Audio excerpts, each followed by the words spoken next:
Hello guys, it's me Luigi Marinus Gaming, and today I'm gonna re-review the Super Mario Bros. Movie.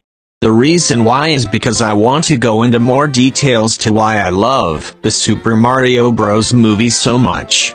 And I've been overhyping this movie like crazy ever since the first trailer came out, and I even overpraised this movie non-stop since I watched this movie for the first time in theaters. And it's the only movie I watch in theaters the most so far. Because I have seen this movie in theaters 4 times. It's very unfortunate this movie got mixed reviews and people would even go as far as hating this movie or criticizing this movie for being too simple. Well, guess what? Even some of the greatest movies of all time have a simple story like the first Toy Story.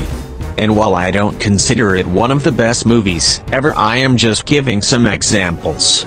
There's also more examples like the Peanuts movie and Captain Underpants. They have a pretty simple story, as well as Luca, which I do find pretty underrated nowadays, and even some of the early Sony animation movies have a simple story. I even think movies like Moana 1, Tangled and Frozen 1 had a pretty simple story.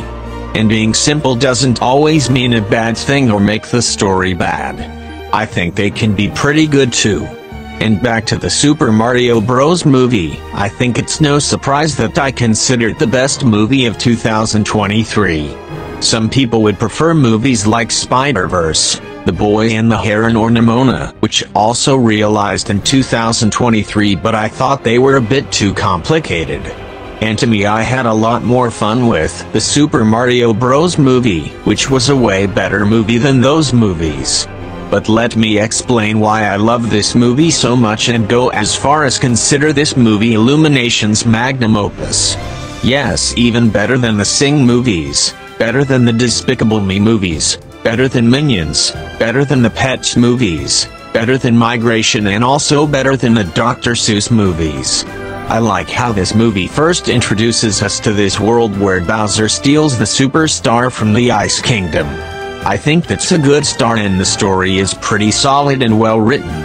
It's also very clever as well.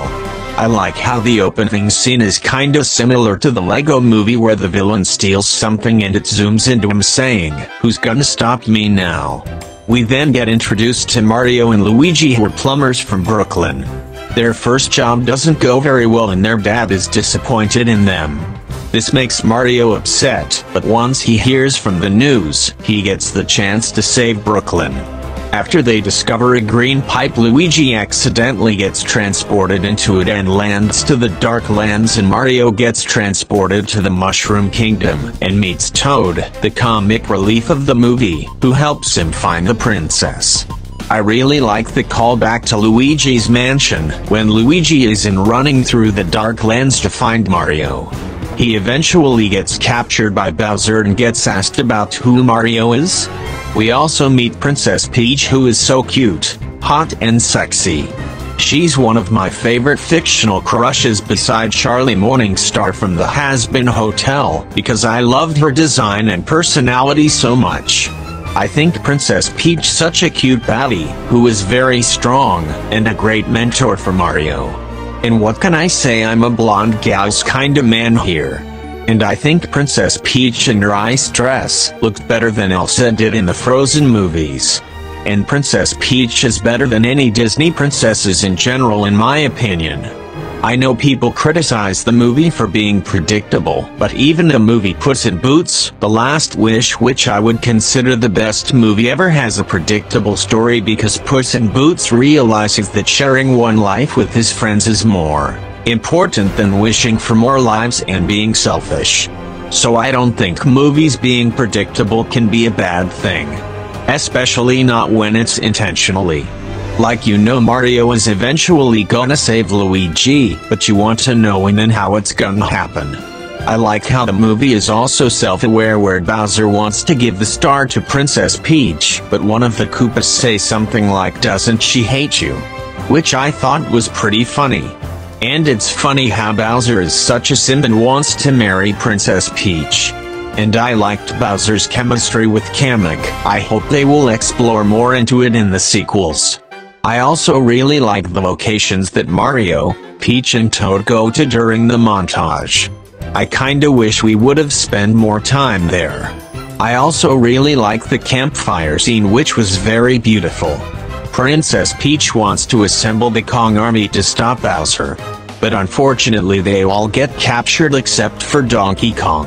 I thought Donkey Kong was so funny in this movie. He's like Drax from Guardians of the Galaxy, but funnier. People say this movie doesn't have character development, but I thought it had quite some character development, like how Mario learns to eat mushrooms, or when Donkey Kong becomes friends with Mario, even after he kept bullying him. And I liked when they talked about their problems and how Donkey Kong also has daddy issues. Also, Mario's dad appreciating his son at the end was great as well. And I really like the Rainbow Road scene, which will never fail to amaze me. And I really like the climax of the movie where Mario and Donkey Kong get superpowers and the original theme of Super Mario Bros. Plays, which gave me chills watching it in theaters. I was also surprised that Mario would fight Bowser in the real world during the climax, but it made the movie even better. And the scene with the broken TV playing the commercial at the beginning really made me feel emotional. Maybe it's just me being a long-time Mario fan, but it really touches my heart. Mario and Luigi both get the superstar and become invincible and defeat Bowser and the other monsters, and Mario's dad finally becomes proud of him. Which I really liked the dad's character of when he gets to appreciate his sons. And say what you will about this movie, but you can't say that the animation isn't at least beautiful to look at.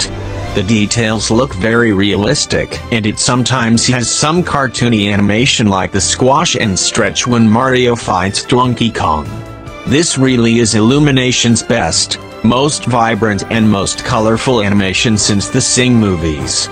I really don't think this movie has any major flaws, except for maybe a few minor flaws like Luigi not having much screen time, and the movie being a bit too short. But I can forgive that since it is their first movie after all, and most origin stories aren't very long. I also really like the licensed songs, especially I Need a Hero, Brooklyn, Blue Sky and Take On Me. I didn't think they ruined any of the impact of the movie. I also really liked all the references from the games and other Nintendo properties, and I didn't think they were distracting. Same thing with Wreck-It Ralph 2, the Lego Movie 2 or Space Jam: A New Legacy. But from what it is, I thought the story was well written, the characters were likable, the humor was great and the animation was top-notch. I also really liked the message about not giving up and being together as a team. I also really like its craziness, and also the logic of its world, and I think it's funny when Mario commentates on it. We've come a long way to great video game movies. First Wreck-It Ralph, the Angry Birds movies, Detective Pikachu, the Sonic movies, and now the Super Mario Bros. Movie. Video game movies just keep getting better over time.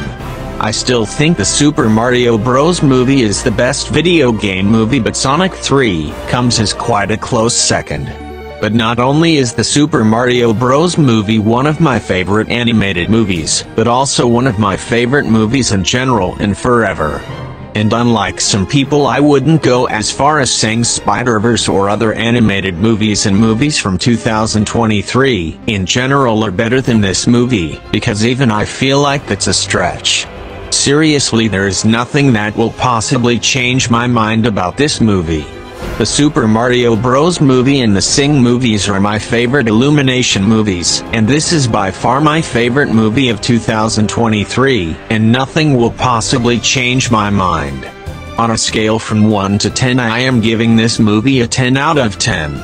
It really is a shame that this movie didn't win Best Animated Feature at the Oscars or get nominated for Best Picture, because this is one of the few movies that deserved it. But for me, it was always have those wins in my heart. I watched this movie at least 20 times in total, and my thoughts on this movie still stay the same. It's an absolute masterpiece, and it's my favorite movie next to Puss in Boots: The Last Wish. And I won't let anyone take that away from me. Not even the people who tell me to stop liking or praising this movie. I will always defend this movie and have a good reason why I like it so much. I really wish more people would talk about this movie. This movie just felt like heaven to me. And I can't wait for what Illumination is cooking with the sequel. I really hope you liked my re-review of the Super Mario Bros. Movie, and remember to like, subscribe and share this video.